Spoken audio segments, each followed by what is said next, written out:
Hello friends, welcome back to my channel game brain with Himanshi ऋषि।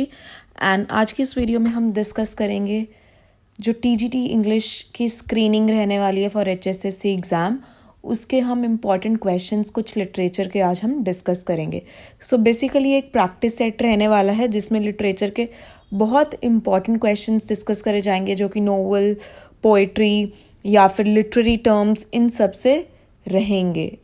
और ये video DSSB aspirants के लिए भी, या फिर कोई भी competitive exam if you are preparing for TGT English या फिर पीजीटी इंग्लिश, उसके लिए ये वीडियो बहुत इंपॉर्टेंट यूज़फुल रहने वाली है। सो इस वीडियो से ज़रूर आप एंड तक बने रहिएगा so that you don't miss on to any important question और any important point. Now let's get started with the video. So जो फर्स्ट क्वेश्चन हमारा रहने वाला है, बहुत इंपॉर्टेंट क्वेश्चन है, and the question is who translated Gitanjali of Rabindranath Tagore in English. जो बहुत इंपॉर्टेंट वर्क है रविंद्रनाथ टैगोर जी का, जिसका नाम है गीतांजलि, ये किसके द्वारा ट्रांसलेट किया गया है इंग्लिश में। हमें 4 ऑप्शंस दिए गए हैं, सो हमें इसमें से करेक्ट ऑप्शन को मार्क करना है। So here the correct answer will be the A option, that is W.B. Yeats. So Yeats ने हमारे जो गीतांजलि का वर्क है रविंद्रनाथ टैगोर जी का, इसको ट्रांसलेट किया है इंग्लिश लैंग्वेज में। सो बेसिकली जो गीतांजलि है ये एक बुक है which is a collection of poetry. मतलब इसमें बहुत सारी पोएम्स है जो कि टैगोर द्वारा लिखी गई है, एंड ओरिजिनली ये पोएम्स बंगाली लैंग्वेज में लिखी गई थी 1910 में, मतलब 1910 में, और 1912 में, मतलब 1912 में ये ट्रांसलेट की गई थी Bengali to English by Yeats.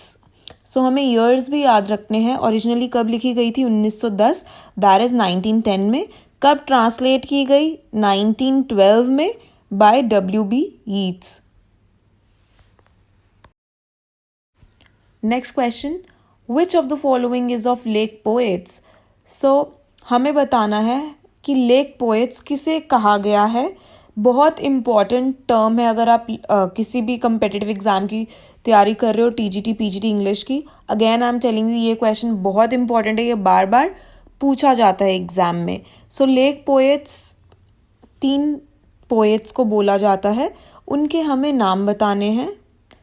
So again हमें 4 ऑप्शंस दिए गए हैं, जो here the correct answer will be the D option, that is Wordsworth, Robert Southey, S.T. Coleridge.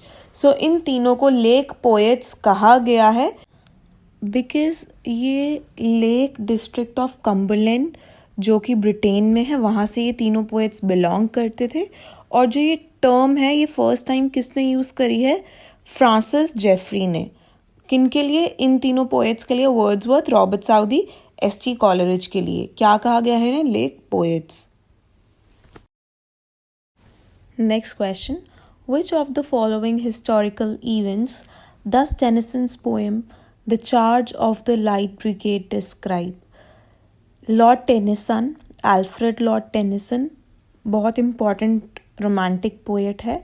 इनका एक बहुत इम्पॉर्टेंट वर्क है जिसका नाम है the charge of the light brigade. ये एक पोएम है। सो इसके अंदर एक वॉर को डिस्क्राइब किया गया है टेनिसन ने। तो जो वो वॉर है, उस वॉर का हमें नाम बताना है कि इस पोएम में कौन सी वॉर को डिस्क्राइब किया गया है। अगेन हमें 4 ऑप्शंस दिए हैं, and here the correct answer will be the option D, that is the Crimean war. So the Crimean war जो कि हुई थी रशिया एंड ब्रिटेन के बीच में, इसी वॉर को डिस्क्राइब किया है टेनिसन ने अपनी poem the charge of the light brigade में। Next question, an account of the growth of poet's mind by Wordsworth is maintained in his autobiographical poem. हमें पोएम का नाम बताना है। एक पोएम है जो वर्ड्सवर्थ ने लिखी है, जो कि इनकी ऑटोबायोग्राफिकल पोएम है, मतलब इन्होंने खुद ही लिखी है अपने खुद के बारे में। और it is an account of growth of poets mind. इसमें बचपन से लेके अब तक कैसे वर्ड्सवर्थ में चेंजेस आए एंड कैसे ही बिकेम अ पोएट, कैसे उन्होंने एज अ पोएट ग्रो किया। सो बेसिकली एक ऑटोबायोग्राफिकल पोएम है वर्ड्सवर्थ की। हमें इस पोएम का नाम बताना है, बहुत इंपॉर्टेंट पोएम है ये। सो अगेन 4 ऑप्शंस दिए हैं and here the correct answer will be the A option, that is the prelude. इस वर्क से सीधा सीधा क्वेश्चन ऐसे भी देखने को मिलता है, पूछा जाता है जो कि एग्जाम में, कि इसकी पब्लिकेशन डेट क्या है, कब प्रेल्यूड पब्लिश हुआ था। सो 1815 में autobiographical work of Wordsworth it got publish in the year 1850, और 1850 में ही वर्ड्सवर्थ की डेथ भी हुई थी। सो बहुत इम्पॉर्टेंट वर्क है, इससे जुड़े जितने भी क्वेश्चंस बन सकते हैं आपको होने चाहिए पता। Next question, which of the following is Emily Dickinson's most critiqued poem. Emily Dickinson एक बहुत रिनाउंड पोएट है, अमेरिकन पोएट है। सो इनके कौन से वर्क को सबसे ज़्यादा क्रिटिक किया गया है, कौन सी पोएम को इनकी सबसे ज़्यादा क्रिटिक किया गया है। 4 ऑप्शंस दिए हैं, because I could not stop for death, I am nobody, who are you, the consciousness that is aware, या फिर नन ऑफ दी अबव, इनमें से कोई भी नहीं।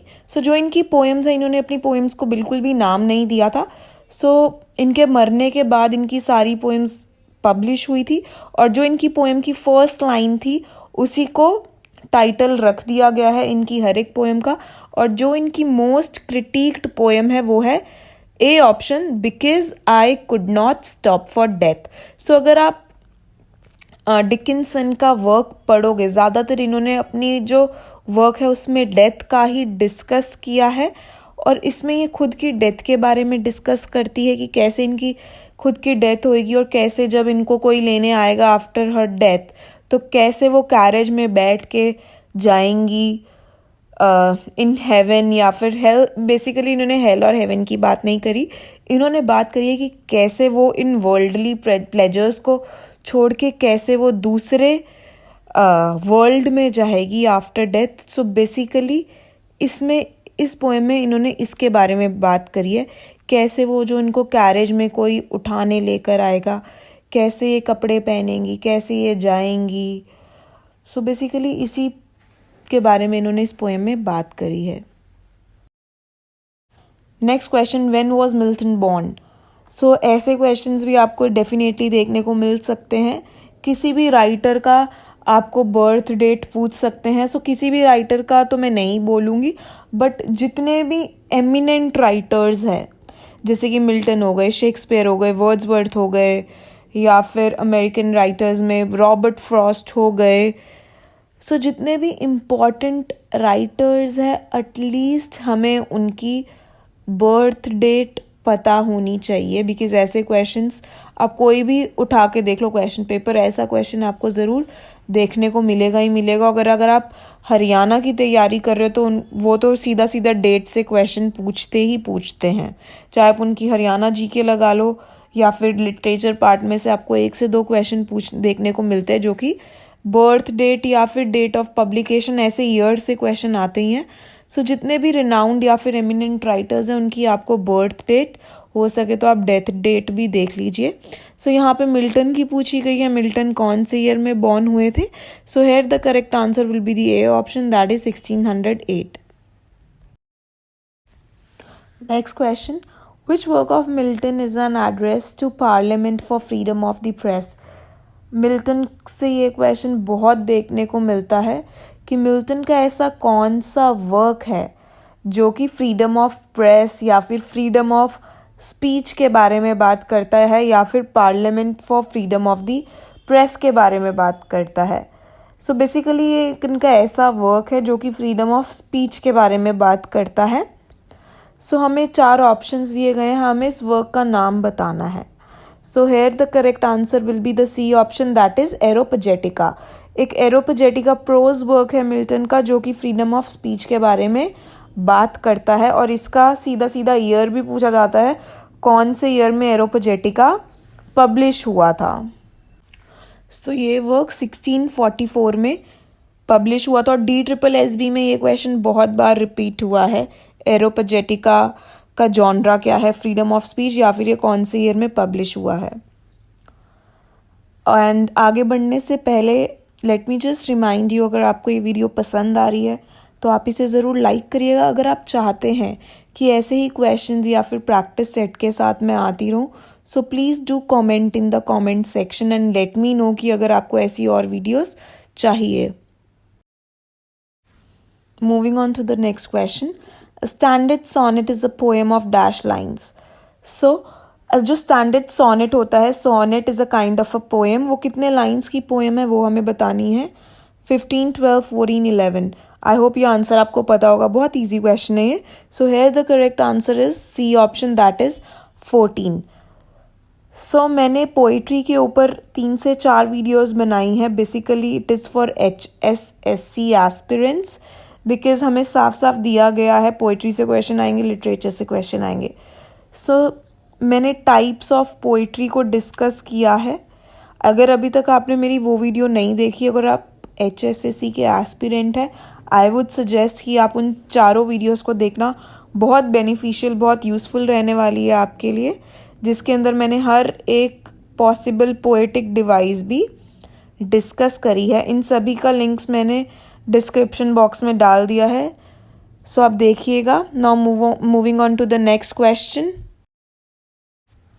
N extended narrative which carries a second meaning along with its surface story is called. So ऐसी कौन सी poem है जिसमें हमें सेकंड मीनिंग देखने को मिलता है? ये मैंने डिस्कस किया है बहुत सारे एग्जाम्पल्स के साथ. सो ऐसी कौन सी पोएम है, कौन से टाइप की पोएम है जिसमें एक ऊपर ऊपर का मीनिंग दिया रहता है, बट आप उसको ध्यान से पढ़ोगे तो आपको दिखाई देगा उसमें एक सेकंड मीनिंग भी छुपा हुआ है. इस टाइप की पोएम को हम क्या बोलते हैं? इस टाइप की पोएम को हम बोलते हैं allegory. So here the correct answer will be the C option, that is allegory. Next question. Whose novels are called the novels of manners? किसके novels को कहा जाता है novels of manners? वो हमें बताना है. कौन सा writer is famous for such work, novels of manners के? So Anne Hawthorne, Jane Austen, Charles Lever या फिर Samuel Beckett. So here the correct answer will be the B option, that is Jane Austen. Jane Austen जिन्होंने Pride and Prejudice बहुत अच्छा example है comedy novels of manners का. सो इनका बहुत important work है जेन ऑस्टिन का, जो कि पूरा निर्भर करता है novels of manners. So Jane Austen को एक ऐसा नॉवेलिस्ट माना जाता है जो कि नॉवेल्स ऑफ मैनर्स लिखती हैं. अब ये नॉवेल ऑफ मैनर्स होता क्या है? So basically novel of manners का मतलब है कि जो राइटर है वो अपनी सोसाइटी के बारे में लिख रहा है. उसकी सोसाइटी के क्या कस्टम्स है, क्या बिलीव्स है, वो अपनी सोसाइटी को थ्रू अ नॉवल वो पूरा डिस्क्राइब कर रहा है. सो जेन ऑस्टिन के अगर आप नॉवेल्स उठाओगे, प्राइड एंड प्रेजुडिस मोस्टली सबने पढ़ा होता है लिटरेचर के स्टूडेंट्स ने, तो आप देखोगे उसमें एकदम सोसाइटी के बारे में बात करी गई है. सोसाइटी में कैसे उठते बैठते हैं, कैसे सोसाइटी में चाहते हैं कि लड़कियों की शादी इलीट क्लास में हो, ऊंचे घर के लड़कों से हो. सो बेसिकली जो भी आपकी सोसाइटी के कस्टम्स, रूल्स, बिलीव्स, ये सब कुछ नॉवेल्स ऑफ मैनर्स के अंदर आ जाता है. और इसको सबसे अच्छे तरीके से कौन पोर्ट्रे करता है? Jane Austen. Next question. Who wrote the Thought Fox? The Thought Fox किसके द्वारा लिखी गई है? Robert Frost, Robert Burns, W.B. Yeats या फिर Ted Hughes. So here the correct answer will be the D option, that it's Ted Hughes. तो obviously बहुत से बच्चों को टेड ह्यूग्स के बारे में नहीं पता होगा. सो अगर आपको नहीं पता, अगर आपसे सीधा सीधा पूछ लिया गया है टेड ह्यूग्स का कौन सा वर्क है, तो मैं आपको बताना चाहती हूँ एक चीज़ कि टेड ह्यूग्स एक ऐसे राइटर है जो कि जितना भी इनका वर्क है, जो इनके टाइटल आपको देखने को मिलेंगे उसमें एनिमल का नाम छुपा होता है. ठीक है.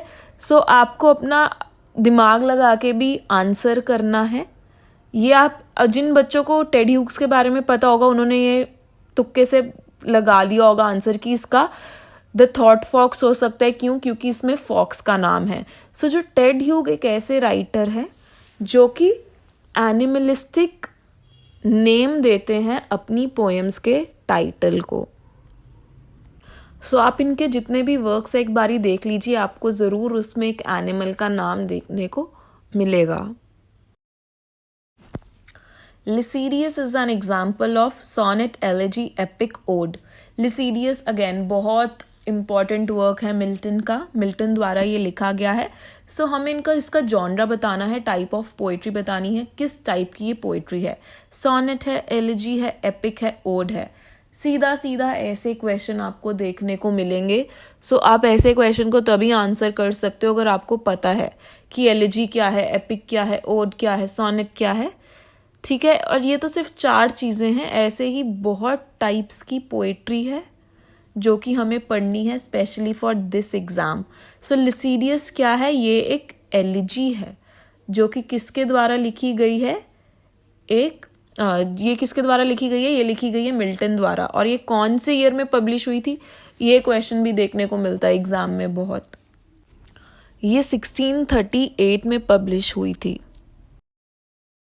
Next very important question, which is sworn song of Shakespeare. Shakespeare का ऐसा कौन सा प्ले है जिसे स्वॉन सॉन्ग माना जाता है? Love's Labour's Lost, Measure for Measure, the Tempest या फिर Hamlet. And the answer is C part, the Tempest. अब ये स्वॉन सॉन्ग क्या होता है? स्वॉन सॉन्ग का मतलब होता है कि अपनी डेथ से पहले कोई भी ऐसा काम लिखना या कोई भी किसी भी आर्टिस्ट का ऐसा काम जो कि उसने बहुत अच्छे तरीके से, बहुत ही बेस्ट वे में लिखा हो। सो शेक्सपियर का डेथ से पहले उसका लास्ट वर्क कौन था जो कि उसने बहुत अच्छे से लिखा था? It was the Tempest. अब स्वॉन सॉन्ग क्यों कहते हैं? बिकॉज ऐसा माना जाता है जो स्वॉन होती है मतलब हंस, वो अपनी डेथ से पहले ही जो उसका लास्ट गाना होता है वो उसकी लाइफ का सबसे बेस्ट और सुंदर तरीके से वो गाती है, इसलिए इसे स्वॉन सॉन्ग बोलते हैं। तो अपने मरने से पहले लास्ट वर्क को जो आपका बेस्ट है, इसलिए उसे भी स्वॉन सॉन्ग बोला जाता है। तो शेक्सपियर का कौन सा है वो? The Tempest. Very important question. Next question, what is the name of the play in Hamlet. Hamlet एक प्ले है किसका? शेक्सपियर का। अब हैमलेट के अंदर भी एक प्ले दर्शाया जाता है, ठीक है। जो हैमलेट के अंदर प्ले दर्शाया जाता है उस प्ले का क्या नाम है, क्वेश्चन ने पूछा है। So the mouse trap that shows the murder of Gonzalo, the rat trap that shows the murder of king Hamlet, the mouse trap that shows the murder of Gonzago, या फिर none of these. The answer is the C part. जो play Hamlet के play के अंदर दर्शाया जाता है उसका नाम है the mouse trap that shows the murder of Gonzago. और इसी प्ले के बाद हैमलेट को पता लगता है कि यस, क्लॉडियस ने ही किंग हैमलेट का मर्डर करवाया था। सो ये बहुत ही इंपॉर्टेंट क्वेश्चन है, हमें प्ले का नाम पता होना चाहिए जो कि हैमलेट प्ले में है। Next question, the famous epic paradise lost by Milton contains dash books. Milton का बहुत तो नहीं बोलूँगी, सबसे ज़्यादा इम्पॉर्टेंट वर्क जो मिल्टन का है वो यही है, पैराडाइज लॉस्ट। एक एपिक है ये हमें बतानी है कि ये एपिक कितनी बुक्स में लिखी गई है। एपिक होती है वो बहुत लंबी होती है, और ये मैंने आपसे पहले भी डिस्कस किया अगर आपने मेरी पोइट्री के ऊपर वीडियो देखी हो। सो जो एपिक पोइट्री है ये बेसिकली 12 बुक्स में लिखी जाती है। सो जो पैराडाइज लॉस्ट भी वर्क है मिल्टन का, ये 12 बुक्स में लिखा गया है। और ये कौन सी ईयर में पब्लिश हुआ है? ये पब्लिश हुआ है 1667 में। सो इस वीडियो में आज इतना ही था। अगर आपको ये वीडियो पसंद आई ज़रूर इसे लाइक करिएगा, मुझे कमेंट सेक्शन में ज़रूर बताइएगा अगर आपको ये वीडियो, इसी टाइप की वीडियोस और चाहिए हो, और प्रैक्टिस सेट्स चाहिए हो ऑफ लिटरेचर और of grammar, you can tell me that in the comment section. Thank you so much for watching the video. Have a great day.